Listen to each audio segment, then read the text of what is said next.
ராமானுஜதயாபாத்திரம் ஞானவைராக்யபூஷணம் ஸ்ரீமத்வேங்கடநாதாரியம் வந்தே வேதாந்ததேசிகம் லக்ஷ்மீநாதசமாரம்பாம் நாதயாமுனமध्यமாம் அஸ்மதாச்சாரியபர்யந்தாம் வந்தே குருபரம்பராம் யோ நித்யமच्युतपदाम्बुजयुग्मरुग्मव्यामोहतस्तदितराणि तृणाय मेने अस्मद्गुरोर्भगवतोऽस्य दयैकसिन्धोः रामानुजस्य चरणौ शरणं प्रपद्ये।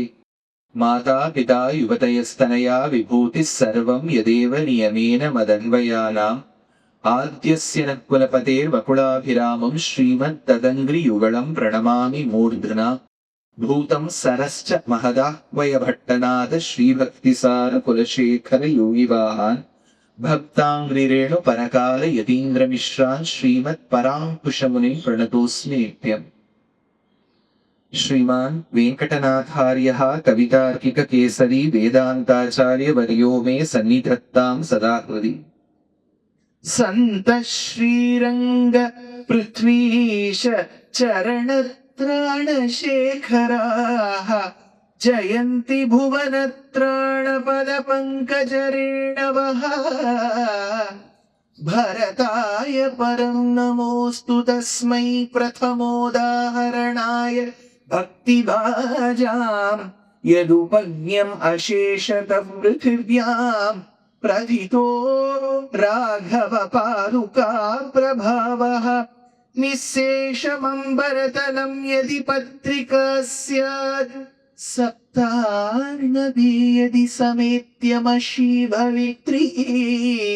वक्ता सहस्रवदनः पुरुषः स्वयं चेत् लिख्येत रङ्गपति पादुकयोः प्रभावः। ஸ்ரீயப்பதியான பகவானுடைய பரமானுகிரக விசேஷத்தினால் கிட்டத்தட்ட இது 5வது 6வது தடவையோ நாங்க நவத்பாரகா புஷ்கர்ங்கிற யாத்திரை போடுறோம். இந்த யாத்திரைக்கு வந்துள்ள அத்தனை ஆஸ்திகர்களுக்கும் நமஸ்காரங்கள். இதே இடத்துலதான் கிட்டத்தட்ட ஒரு 6வது தடவையோ உபன்யாசம் பண்றேன், இதே கோவில்ல.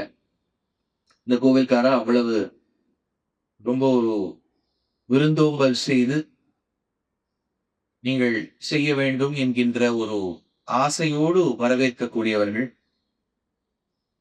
ஒரு 6 யாத்திரையா இல்ல 7 யாத்திரையா பாதுகா சகஸ்ரத்தை ஒரு ஸ்லோகமா அர்த்தம் சொல்ல வேண்டும் என்கின்ற அவா பிறந்து சொல்லிக் கொண்டு வருகிறோம்.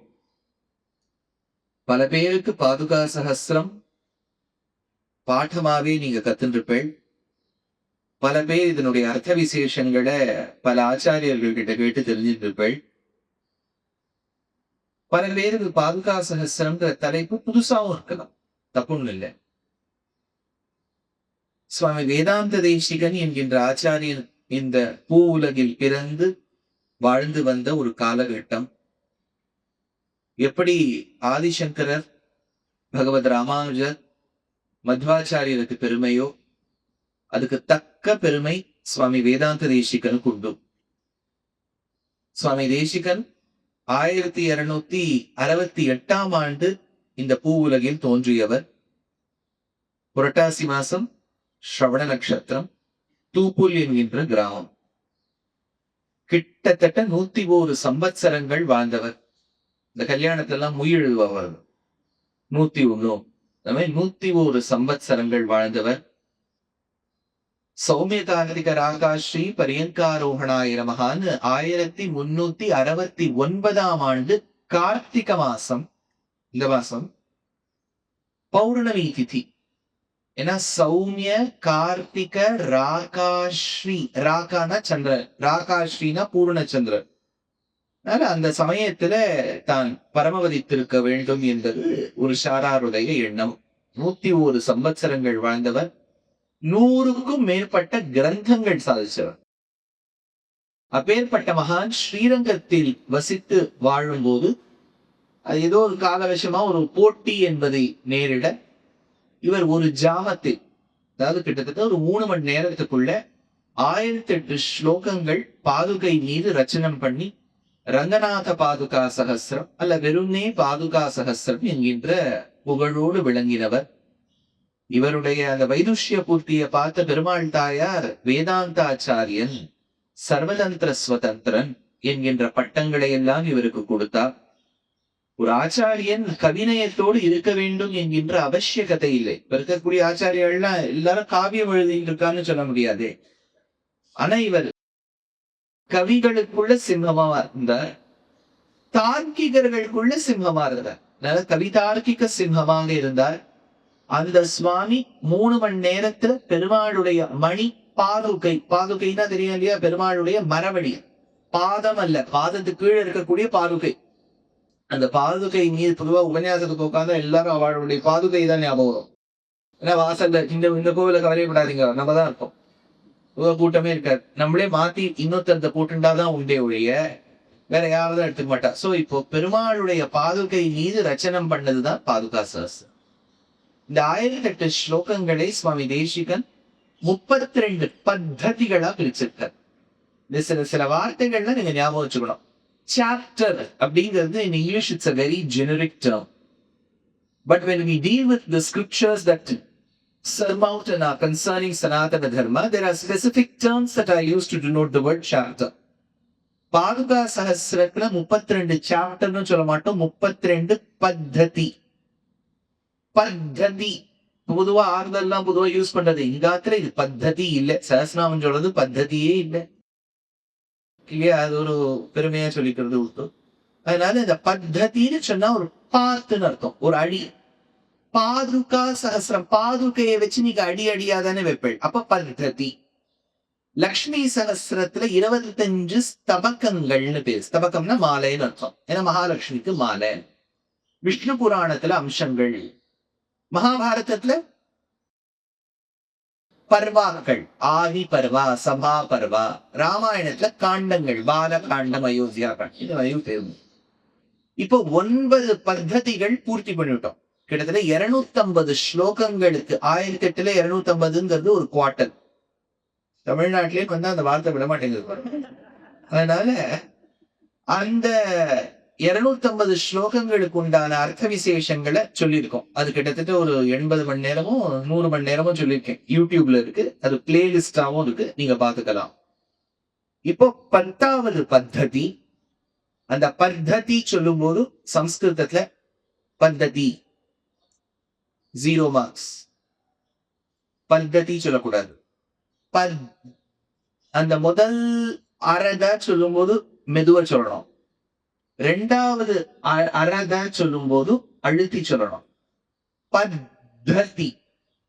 அந்த அதுல அது யார் இந்த வார்த்தையை பிரயோகம் பண்றாளோ அதுலயே தெரிஞ்சு போயிடும் இவளுக்கு சம்ஸ்கிருத பரிச்சயம் இருக்கா இல்லையா. சித்தி. அந்த அரதா சொல்லிட்டு 2வது த சொல்லும் போது அதை அழுத்தணும். பத்ததி. இப்போ ஸ்ருங்கார பத்ததி. ஸ்ருங்காரம்னாலே லவ், அவ்வளவுதான், சிம்பிள். இப்போ காதல், லவ் அப்படின்னு வரும்போது நம்ம சனாதன தர்மத்துல சதுர்வித புருஷார்த்தங்கள் பேர். தர்ம, அர்த்த, காம, மோக்ஷம். அப்போ காமம்ங்கிறத ஒத்துருக்கா, ஸ்ருங்காரம்ங்கிறத ஒத்துருக்கா. அதற்கு அனுகுணமா 2-3 காவியங்கள்லாம் உண்டு.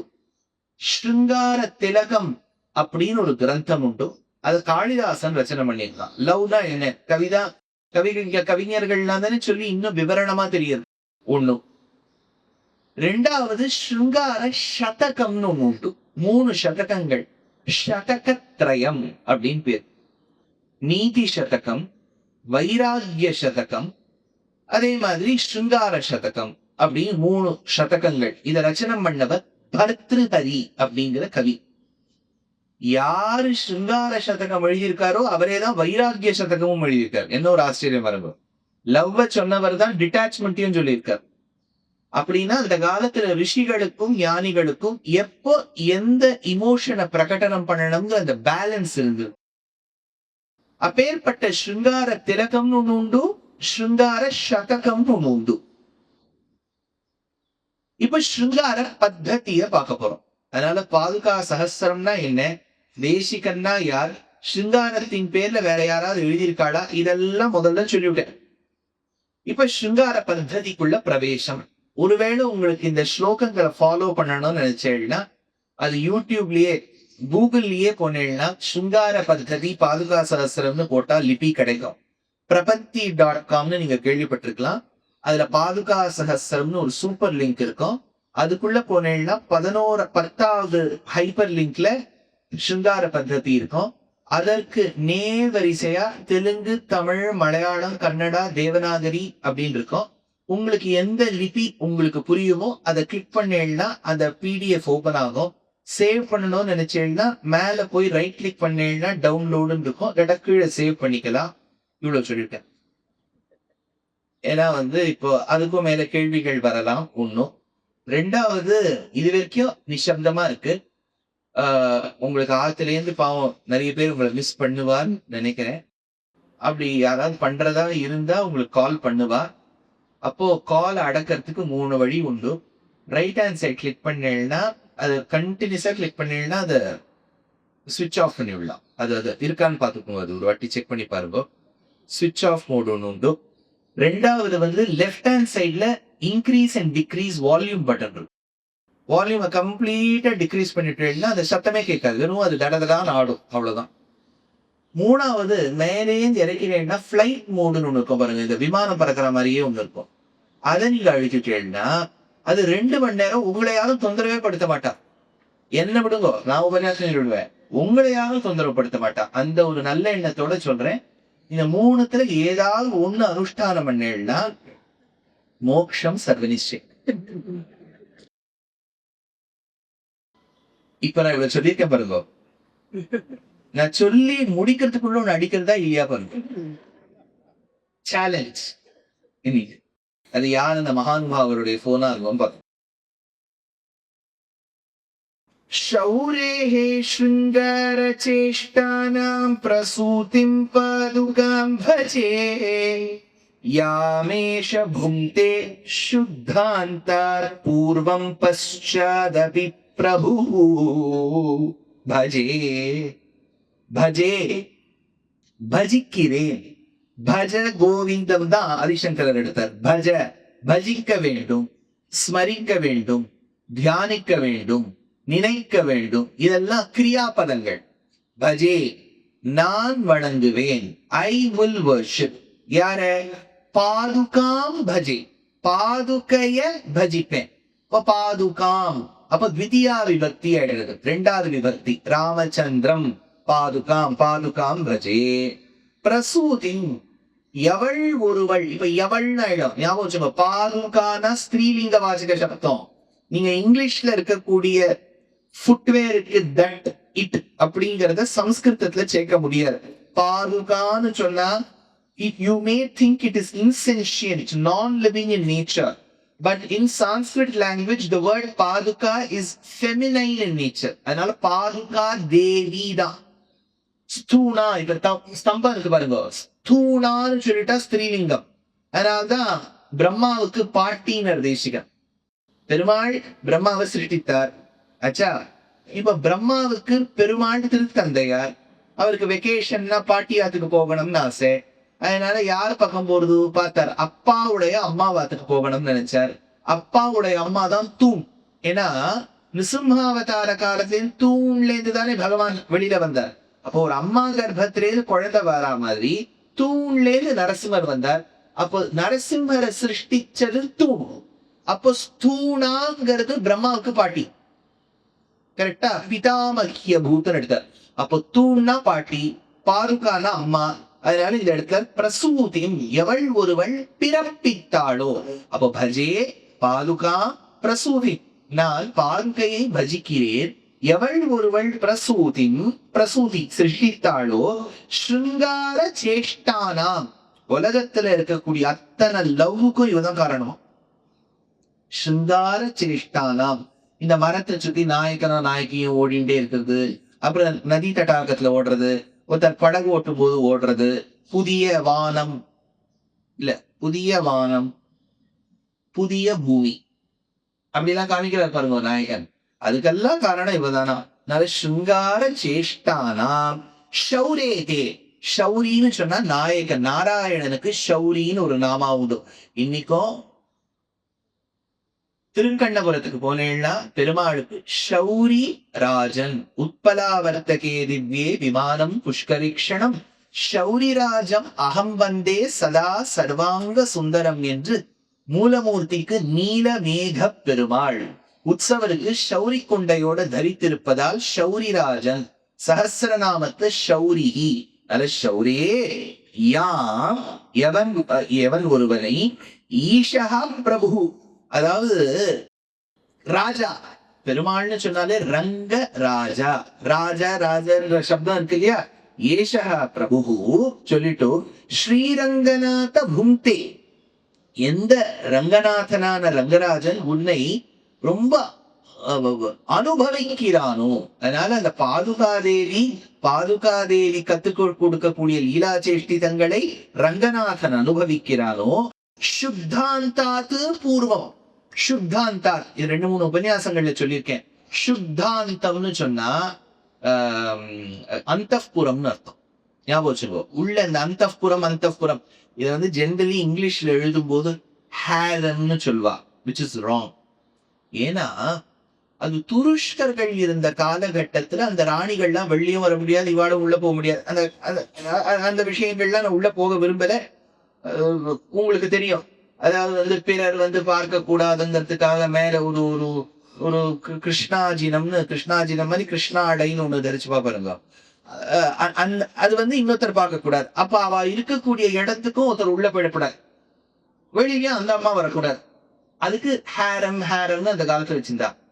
சுத்தாந்தம் அப்படிலாம் இல்ல. சுத்தாந்தம்ங்கிறது இப்போ ஸ்ரீ மகாபாரதத்துல யுதிஷ்டிரனும் திரௌபதியும் ஒரே அர்த்தப்புறத்துக்குள்ளதானே இருக்கா. அவரு உள்ள போகாமையா இருந்த, அது உள்ள போனதுனாலதானே அர்ஜுனன் பிராயஷ்சித்தம் பண்றான் அண்ணா இருக்கும் போது. இதெல்லாம் இருக்கு.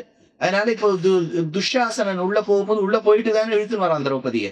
அதனால இது எக்ஸாக்ட்லி டசன்ட் டிரான்ஸ்லேட் இன்டு ஹேரம். அதை எப்படி வச்சுக்கலாம்னா இன்னர் அபார்ட்மெண்ட், அவுட்டர் அபார்ட்மெண்ட், இது இன்னர் அபார்ட்மெண்ட் அப்படின்னு வச்சுக்கோ.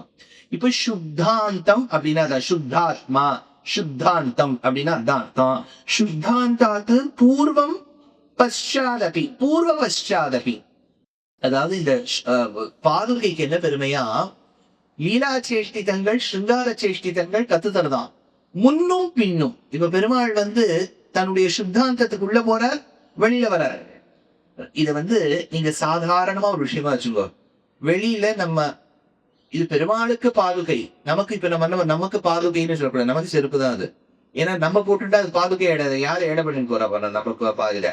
அதனால இப்ப நம்ம வீட்டுக்கு வெளியில வைக்கிறோம். அப்ப என்ன பண்ணுவோம், வீட்டுக்கு உள்ள போச்ச வெளியில வச்சுட்டு போறோம், திரும்பி வெளியில வரும்போது பாக்குறோம். அப்ப நம்மளே சாதாரணப்பட்ட இந்த மரவடியை வந்து பாக்குறதுக்கு உள்ளியும் வெளியும் போச்ச பார்த்துட்டு வரோம்.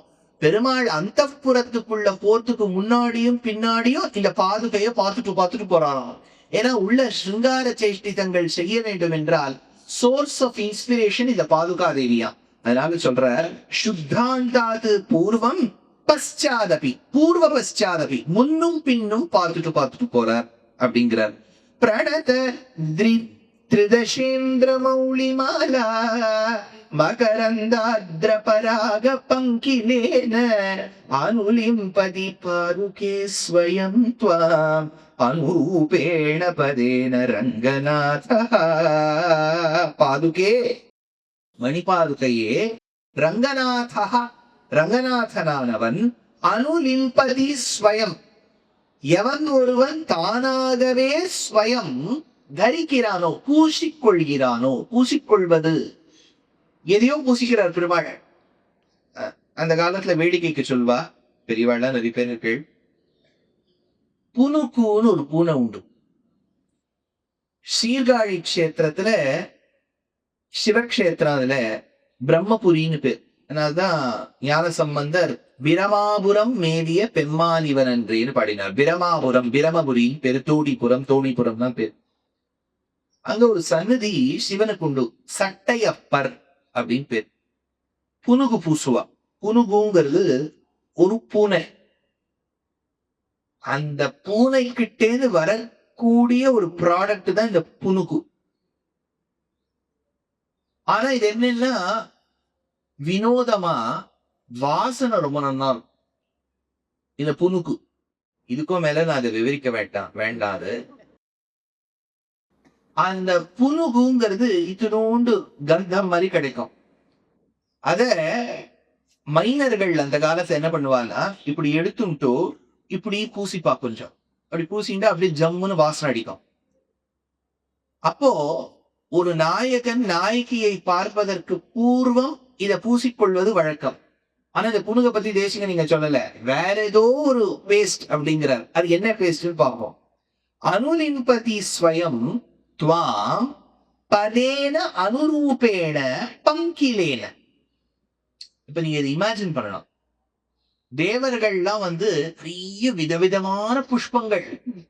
இப்ப நம்ம ஆங்கள்ல எல்லாம் ஃபங்க்ஷன் வச்ச அந்த ஃப்ளவர் அரேஞ்ச்மெண்ட்னு ஒண்ணு வருது. அந்த ஃப்ளவர் எல்லாம் பார்க்கறதுக்கு ஜம்முன்னு இருக்கும். நீங்க பார்த்தா எல்லாம் விதவிதமான கலர்ல இருக்கும். வைலட் அது இது வாசனையே இருக்க. வாசனை இருக்கிறதெல்லாம் பார்த்தீங்கன்னா ஓஹோன்னு பார்க்கறதுக்கு ரொம்ப ருச்சிகரமா இருக்கு. மல்லிப்பூ எடுத்துட்டீங்கன்னா சும்மா ஓகே ஒயிட் கலர் கீழே கிரீனா இருக்கும், அவ்வளவுதான். இந்த இந்த ஃப்ளவர் அரேஞ்ச்மெண்ட் பண்ற கூடிய அளவுக்கு இது இருக்காது. ஆனா வாசனை ஜம்முன்னு. பழங்கள்லயும் அப்படிதான். சிலதெல்லாம் வாசனை ரொம்ப நல்லா இருக்கும், சாட்டா சுமாராதான் இருக்கும். சிலதெல்லாம் வாயில நல்லா இருக்கும் போட்டுட்டா, ஆனா வாசனையே இருக்காது. இப்பெல்லாம் மாம்பழத்துக்கே வாசனை இல்லை. நீங்க சுத்தி கித்தி பார்த்தீங்கன்னா மாம்பழத்தை நீங்க மூக்கு காது எங்க விட்டாலும் வாசனையே மாம்பழமா நமக்கே ஒரு சந்தேகம் வந்துருது. இது ஒருவேளை இந்த நவராத்திரியில குரு பொம்மையில சில பழங்கள்லாம் வைப்பான். அந்த மாதிரியோன்னு பார்த்தா அதுல உள்ள ஏதோ சதையெல்லாம் இருக்கு, ஆனா வாசனை இல்லை. அப்ப வாசனையும் இருக்க வேண்டும், பார்ப்பதற்கும் நன்றாக இருக்க வேண்டும். அந்த மாதிரி ஒரு ஹார்டிகல்ச்சரிஸ்ட் எல்லாம் அந்த காலத்துல இருந்தாலும் அந்த புஷ்பங்களால் செய்யப்பட்ட மாலையை தரித்தவர்கள் தேவர்கள். இந்த விதவிதமான புஷ்பங்கள், கந்தம் வீசக்கூடிய புஷ்பங்களை தரித்த தேவர்கள் அந்த மாலையோட கழுத்திலையும் தரிச்சிருக்கா, தலையிலையும் தரிச்சிருக்கா, இப்படி சுத்தின்னு இருக்கா. அதோட பெருமாளை சேவிக்கிறாளாம். இப்ப நீங்க அந்த திருஷ்யத்தை நினைச்சு பார்க்கணும். அத்தனை தேவர்களும் பெருமாளை விழுந்து சேவிக்கிறாளா. அப்ப அந்த புஷ்பங்கள் ஃப்ரெஷ்ஷா இருக்கக்கூடிய புஷ்பங்கள்ல இருந்து மகரந்த பொடிகள் வெளியில வருதாம். அப்போ அது கொஞ்சம் வெட்டா வேற இருக்குமே, ஆர்திரம்னு பேரு, கொஞ்சம் வெட் ஃபிளவர்ஸ். அதனாலதான் இந்த கடையில எல்லாம் எப்பவுமே ஸ்ப்ரே பண்ணிட்டே இருப்பான், ஏன்னா பச்சை பசேல்னு இருக்கணும்னு. அந்த தண்ணீரும் மகரந்தமும் கலந்து அதோட சேர்த்து தேன் நல்லா யூஸ் பண்ணுங்க. ஏன்னா அதுல இந்த நெக்டர் எல்லாம் இருக்குன்னு சொல்றது, வண்டு வருது. நீங்க வண்டுன்னு சொல்லும் போதே பின்னாடி பார்த்துடணும், பின்னாடி நிறைய தேன் கூட இருக்கு, தெரியுதா? அதான் அங்கம் ஹரேஹே புலகபூஷணமாஸ்ரயந்தி பிருங்காங்கணேவ முகுளா வரணம் தமாலம். லீலா சேட்டிதம்னு போன ஸ்லோகத்தை எடுத்த சிங்கார சேட்டிதம். எந்த சேட்டிதமும் நாம் அது கிட்ட பண்ணிடக்கூடாது. பல பேருக்கு அது ஒரு ஆசை இருக்கும். ஏதாவது ஒண்ணு கீழே உட்காந்தா புல்ல பிடிங்கிட்டு இருப்பா, எறும்பு கடிச்சுதான் நசுக்கி பாப்பா, ஏதாவது ஒண்ணு அது பண்ணும்போது கல்வி சொல்லி விட்டெறிஞ்சேள், அவ்வளவுதான். நம்ம இங்க இருந்து ஆற்றுக்கு போயிட வேண்டியதுதான்.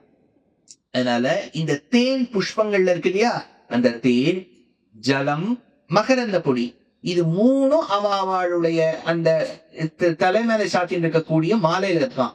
அது பெருமாள் காலில் படும்போது இது மூணும் சேர்ந்து பேஸ்ட் ஆயிடுறதாம். அது பாதுகையில பட்டுடுறதாம். அப்போ பெருமாளுடைய பாதத்துல பட்ட அந்த பேஸ்ட் பெருமாள் என்ன பண்றார், பாதுகைக்கும் தடவி விடுறாராம்.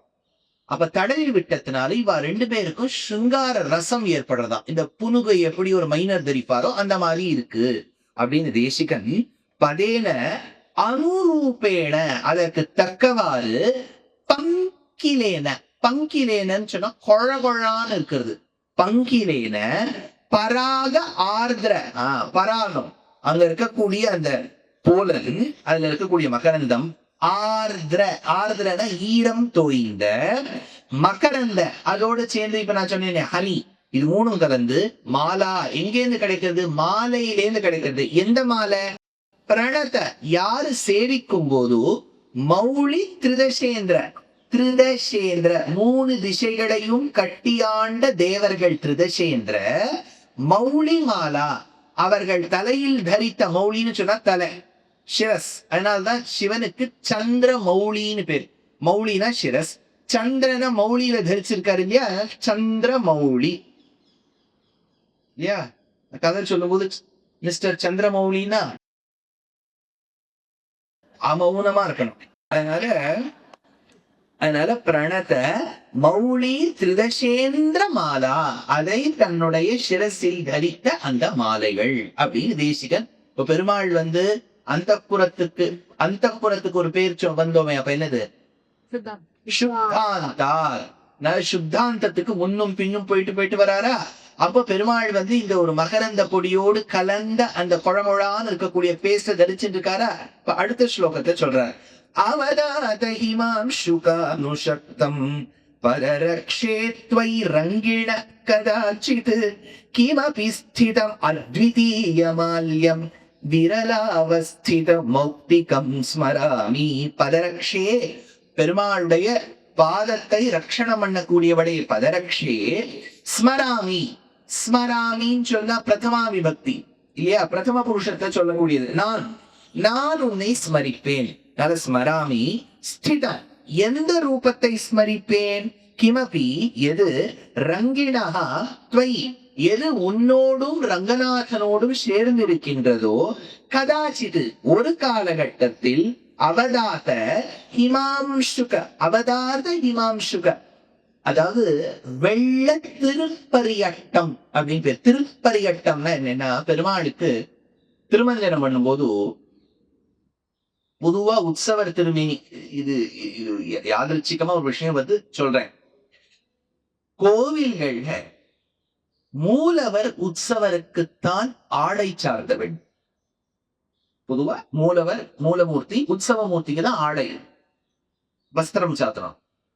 இப்ப என்னவோ இந்த கடைசி 50 வருஷத்துல எந்த பரமஞானி சொல்லி வச்சாலும் தெரியல, இந்த தூண்ல இருக்கக்கூடிய தேவதைக்கெல்லாம் ஒரு ஒரு இது, அதுல ஒரு வெண்ணெய், அதுல எங்கேயாவது ஹனுமான பார்த்துட்டா போச்சு, அது சிந்தூரமா அந்த பேசுறது அது பில்லர்ல தடவி. ஒரு சோழர்கள், பல்லவர்கள், பாண்டியர்கள் கொடுத்த அந்த ஏஸ்தெட்டிக் சென்ஸ ஹவு டு ஸ்பாயில் அப்படிங்கிறதுல எக்ஸ்பர்ட்ஸ் நம்ம. இல்ல சுவாமி, தூண்ல இருக்கக்கூடிய இப்போ ஒரு தூணுக்கும் உட்காந்து நீங்க புடவையும் பாவாடையும் சாத்திந்தேன்னா அவன் பின்ன எதுக்கு அதெல்லாம் வடிக்கணும்?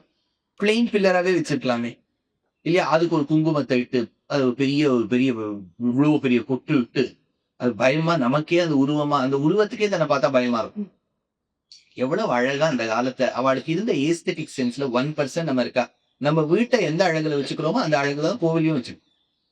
நான் பல பேருடைய குக்கிங் சேனலை பார்த்தா முதல்ல அவ வீட்டு கிச்சனை போய் நம்ம சுத்தம் பண்ணிட்டு வரலாம் போல இல்லையா? அதனால ஒரு ஒரு ஒரு ஏஸ்தெட்டிக் சென்ஸில் இருக்க வேண்டாமா? இந்த தூண்ல இருக்கக்கூடிய தேவதைக்கெல்லாம் யார் பாவாடை போட சொன்னா? இல்ல சார், அது வந்து தேவதை சும்மா இருக்கக்கூடாது.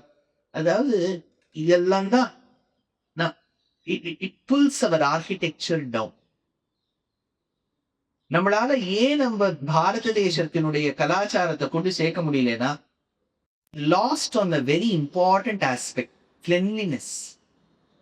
ஒரு ஒரு வீடுல இப்படி இந்த பொருள் இருக்கணும், அந்த பொருள் இருக்கணும்ங்கிறது இல்ல, எப்படி வச்சுக்கணுங்கிறது இருக்கு. How we keep our hearts, so should we keep our temples. நம்ம மனசையும் கல்மஷத்தோட வச்சிருந்தா கோவில்லையும் அந்த அழகு தெரியுது இல்லையா? இப்ப நம்ம கோவில்கள்லாம் பார்த்தா அவ்வளவு அழகா அந்த ஒரு தூணை கட்டுறதுக்கு அவன் எவ்வளவு கஷ்டப்பட்டிருப்பான். அதுல நல்லா ஒரு பெரிய ஓட்டையை போட்டு, சுவிட்ச் போர்டை போட்டு, மேல சிமெண்ட்டை போட்டு, மாண்புமிகு ஏதோ ஒரு அமைச்சர் என்ன ஒரு சிலையை திறந்து வச்சிருப்பார், அந்த அஷடுக்கு இதெல்லாம் போட வைக்க வேண்டியதா. அதனால பெருமாள் உற்சவர் மூலவருக்குத்தான் வஸ்திரம் சாத்துறது வழக்கம். அப்ப அந்த உற்சவருக்கு திருமஞ்சனம் பண்ணும் போது ஒரு வழக்கம் உண்டு. திருப்பரியட்டம்னு விளைவிடையேன்னு ஒரு ஆடை சாத்துவான். திருமஞ்சனத்துல அதுதான் சாத்தணும். இப்போ ஒன்னொன்னா திருமஞ்சனம் பண்ணின்னு வராம வச்சுக்கோ, கடைசியா ஒரு கோலத்துல மஞ்ச ஜலம் சாத்திட்டு பெருமாளுக்கு வந்து துளசி மாலையை தலையில தரிச்சுட்டு அப்படி தொங்க விடுவா. அப்ப ஈரவஸ்திரத்தோட பெருமாள் நின்று இருப்பார். அப்ப இந்த இடத்துல எடுக்கிற அவதாத ஹிமாம்சுக, ஹிமனா ஸ்னோ, ஹிமாம்சுக அப்படின்னா ஒயிட் கலர் டிரெஸ் பெருமாள் தரிச்சுட்டு இருக்காரு இல்லையா? அனுஷக்தம், அது பெருமாளோட ஒட்டின்னு இருக்கு. ஏன்னா நீங்க திருமஞ்சனம் பண்ண உடனே ஈரவஸ்திரம் உடம்புக்கு ஒட்டிக்கும் இல்லையா? அதனாலதான் பொதுவா வந்து சொல்வா, ரொம்ப ஏழ்மை இருக்கு, சாப்பாட்டுக்கு வழி இல்லை, ஈரவஸ்திரத்தை வயத்துல கட்டிக்கோம்பா. அப்ப ஒட்டிக்கும் இல்லையா? உடம்புல ஒட்டிண்டாப்புல இருக்கும். அதனால அனுஷக்தம் அத்விதீய மால்யம், அத்விதீய மால்யம். பெருமாள் அந்த மாலையை தரிக்கும் போது பொதுவா ஆண்டாள் பெருமாள் தான் திருமஞ்சனம் பண்ணும்போது மாலையை கோர்த்து விட மாட்டான். அப்படியே இந்த பக்கம் ஒரு பக்கம் தொங்கும், அந்த பக்கம் ஒரு தொங்கல் தொங்கும். அதனால அத்விதீய மால்யம், அதாவது it is just not about the garment which is a nulli secundus. It is also about the way you carry it. ஒண்ணுமே இல்ல. இந்த இந்த பெரிய பெரிய நடிகர்கள்லாம் இருக்காங்க, அவள்லாம் வந்து இந்த ரீல்ஸ், இன்ஸ்டா ரீல்ஸ்னு போடுவா. அதுல என்னன்னா, அந்த அம்மையாரோ அந்த சுவாமியோ அப்படி நடந்து வருவார். அப்ப அந்த மேல இருக்கக்கூடிய அந்த அங்கவஸ்திரத்தை அப்படி அப்படி மேல பறக்க விட்டுட்டு அப்படி போட்டுப்பார். அது ஒரு 10 நட போட்டு ஜெகசிம்மகதி வீரோ ஷார்தூல விஷபோபமோ அந்த சுவாமி சதுர்கதிக்கு நடந்து வருவார். அந்த மாதிரி இவள்லாம் எங்க கத்துட்டு இருக்கா? சிங்கார பద్ధதி படிச்சிருக்கா. சிங்கார பద్ధதியில என்ன எடுக்கிற தேசிகன், அந்த மாலையை பெருமாள் தரிக்கிறாராம். அவர் தரிக்கக்கூடிய விதத்தை பார்த்துட்டாலே மாலைன்னா இவர் தான் சுவாமி தரிக்கணும். அதனாலதான் நீங்க இந்த பெரிய பொதுக்கூட்டங்கள்லாம் பார்த்தா அவர் மாலையே தரிக்க மாட்டார் பாருங்க. 4 பேர் இந்த பக்கம் 2 பேர் பிடிச்சிட்டு இருப்பா, அந்த பக்கம் 2 பேர் பிடிச்சிட்டு இருப்பா. தலையை மட்டும் இவர் நடுவுல நீட்டிட்டு இருப்பார். அவருக்கு தெரியும் அவரால் இந்த மாலையை தாங்க முடியாதுன்னு திரும்பி கொடுத்துருவாரு. ஆனா பெருமாள் ஒருத்தர் தான் அத்விதீய மால்யம் அனுசக்தம். உடம்புல அந்த துணி ஒட்டின்னு இருக்கு, மேல அந்த மாலை. பொதுவா பெருமாளுக்கு துளசி மாலை தான் அந்த இடத்த சாத்துவா. விரலாவஸ்தித மௌக்திகம், விரலாவஸ்தித மௌக்திகம். மௌக்திகம் மௌக்திகம்னு சொன்னா முத்துன்னு அர்த்தம். விரலாவஸ்தித மௌக்திகம், அந்த பெருமாள் தரிசனுக்கு முத்து மாலை அவ்வளவு அழகா இருக்குமா அப்படின்னு இந்த இடத்துல எடுக்கிறார். இப்ப நான் ஒரு இடத்துல இங்கேருந்து டீடூவர் பண்ண போறேன். பொதுவா ஈரவஸ்திரத்தோட ரொம்ப நாள் இருக்க கூடாது. பொது ஆச்சாரம் என்னன்னா, பெருமாளுக்கு ஆராதனை பண்றதுக்கு முன்னாடி காஞ்ச வஸ்திரம் தான் போட்டுக்கணும். குளிச்சுட்டு நீங்க வந்த உடனே ட்ரை க்ளோத்ஸ் தான் போட்டுக்கணுமே ஒழி வெட்டா போட்டுக்கூடாது. எக்ஸெப்ஷன் ஒரே ஒரு ஸ்டேட், கேரளம்.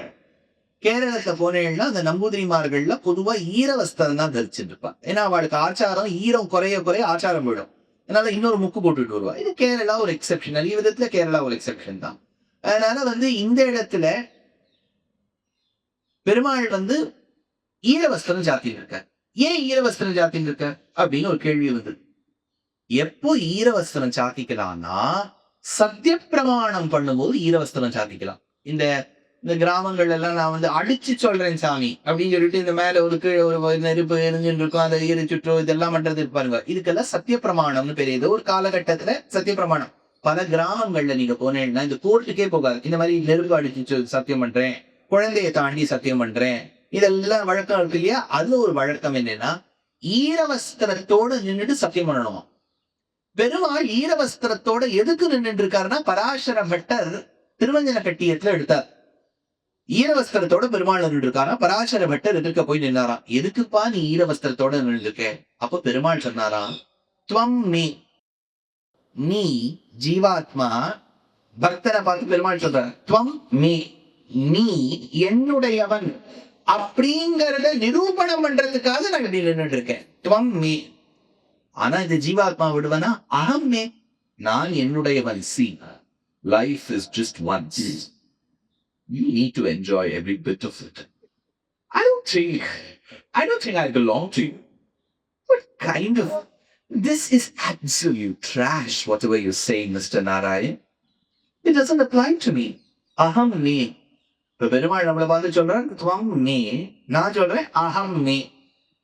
அப்போ பெருமாள் கேட்கிற, குதஸ்தத், எப்படி நீ சொல்ற நீ உன்னுடையவன்னு? அது ஏன்? இப்ப நான் சொல்லக்கூடிய இந்த டைலாக் இருக்கு பாருங்க, இந்த டைலாக் சில ஸ்லோகங்கள்ல ரொம்ப அழகா அமையும். See, the beauty is not every piece of poetry is one-sided. At times they become a dialogue. அதுக்கு சுலபமான ஒரு எக்ஸாம்பிள் ஆண்டாளுடைய 15வது பாசுரம். எது? Very good. எல்லே அப்படின்னாரா, இளங்கிழியே இன்னும் உறங்குதியோ, இன்னும் ஆடி நீ தூங்கிட்டு இருக்க. அதுக்குள்ள சில் என்று அழையேன் மின், காலம் காத்தால எழுந்துக்கோ, 4 மணிக்கு கீழே லகேஜ் எடுத்துக்குவான்னு சொல்லாது இல்லையா? எல்லே இளங்கிழியே இன்னும் உறங்குதியோ, சில் என்று அழையேன் மின், நங்கை நீர் போதருகின்றேன். உன்னை யாரடி பேச்சில ஜெயிக்க முடியும்? வல்லே உன் கட்டுரைகள் கொண்டே உன் வாய் அறியும் வல்லீர்கள் நீங்களே, நானேதான் ஆயிடுக. அப்ப இவ ஒண்ணு சொல்றா, அவ ஒண்ணு சொல்றா, அப்படிதானே? அதேதான் நிறைய ஸ்லோகங்கள் உண்டு. வக்ஷக்கவாட்டம் கஃப் பிரஹரதி குட்டிலே மாதவः கிம் வசந்தோ நோ சக்ரி கிம் குலாலோ நஹி தரணிதரः கிம் த்விஜிஹ்வः பணீந்திரஹான்னு நான் சின்ன வயசுல ஒரு சுபாஷிதம் படிச்சிருக்கேன். ரொம்ப அழகா ஒரு புள்ளியும் புறத்திலையும் ஒரு டைலாகா வரும். அதேதான் பட்டர் எடுத்தார். துவம்மே ஹம்மே குதஸ்ததபி குத இதம் வேதமூல பிரமாணா ஏதச்சான்னாதி சித்தான் அனுபவ விபவாத் தர்ஹி சாக்ரோஷ ஏவஹ க்வாக்ரோஷ கஸ்ய கீதாதிஷு மம விதிதஹ கோத்ர சாக்ஷீசு தீஸ்வாத் அந்தத்வ பக்ஷபாதீச இதி விகலஹே மிருத்ய மத்தியஸ்தவத்வம் அப்படின்னு பராசர பட்டருடைய ஸ்லோகம். அப்போ பராசர பட்டர் ஸ்ரீரங்கத்துல சேவிக்கும் போது திருமஞ்சனத்துக்கு பிறகு ஏன் ஈரவஸ்திரத்துல நின்றுட்டு இருக்கேன்னு கேட்ட பிறகு பெருமாள் நீ என்னுடையவன்னு சொல்ல, இவர் நான் என்னுடையவன்னு சொல்ல, அதுக்கு பிரமாணம் எங்கேன்னு கேட்க வேதமூல பிரமாணம். ஏன்பா வேதம் சொல்றது? நான் வேதத்தை ஒத்துண்டாதானே பாருங்க, தமிழ்நாட்டுல அதுக்கு பேசிட்டாங்க மாதிரி நான் வேதத்தை ஒத்துண்டாதானே அப்படின்னு சொன்ன பிறகு இல்ல இல்ல இல்ல அப்படின்னு சொல்லிட்டு ஒரு வார்த்தாலாபமா அமைஞ்சிருக்கு. அத ஞாபகம் வச்சுட்ட தேசிகன் இந்த இடத்துல அவதாரிக ஹிமாம்சுகானுஷக்தம்னு ஈரவஸ்திரத்தோட பெருமாள் இருக்க காட்சியை சொல்ற.